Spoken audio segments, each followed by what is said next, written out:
definition of financial planning has changed, and I'm going to get to that in a moment. Financial advice is different from financial planning. So Rita, give me an example what financial advice is. Financial advice is, should I refinance my house? Well, I don't know. That's not necessarily comprehensive financial planning, but that's a financial advice question. How long are you going to be there? How long have you had your mortgage? What are rates? These are all things to help you give the clients advice. So, like I said, confidentiality and privacy, this is an area that really expanded. So I know that under the current rules, remember how we discussed International Olympic Committee, Fairfax County Police Department, we know we're supposed to maintain and uphold confidentiality. But the other thing in this section is confidentiality and privacy. We need to make sure that the vendors we're using, that we are vetting them, because client privacy and security breaches, these are areas that affect everyone. I mean, even the IRS had a security breach. Once again, more information about confidentiality and privacy. So this is what I was talking about.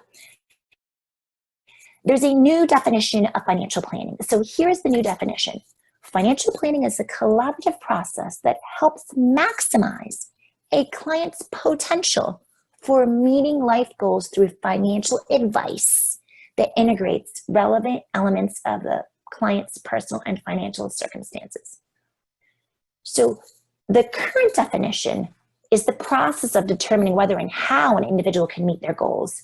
And as we mentioned, financial planning integrates the 6-step financial planning process with those subject areas. What can be done from a positive standpoint, obviously 15, 20 years prior to some of the issues that obviously you were just discussing? There is a lot of negative buzz around the topic of long-term care planning, but I think as advisors, we just can't put our heads in the sand because Genworth raised rates on big blocks of long-term care pools, or because John Hancock is raising rates on long-term care pools that they issued 15 to 20 years ago. So I took the top 15 to 20 minutes from about 3 hours worth of content.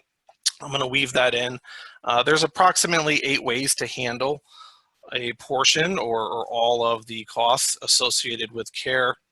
We obviously have self-funding, Medicaid planning, looking at life and long-term care contracts that a client would obviously consider putting in one deposit or maybe spreading out the deposit over a 10-pay scenario.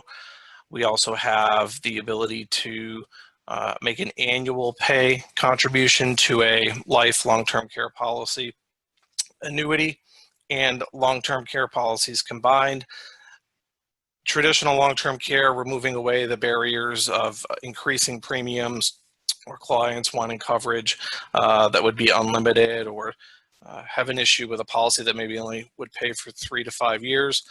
And the last is linking payment strategies using Section 844 Pension Protection Act leverage capability, where a client can use gains inside of contracts. So as I said, we're going to spend about 15 to 20 minutes on this. So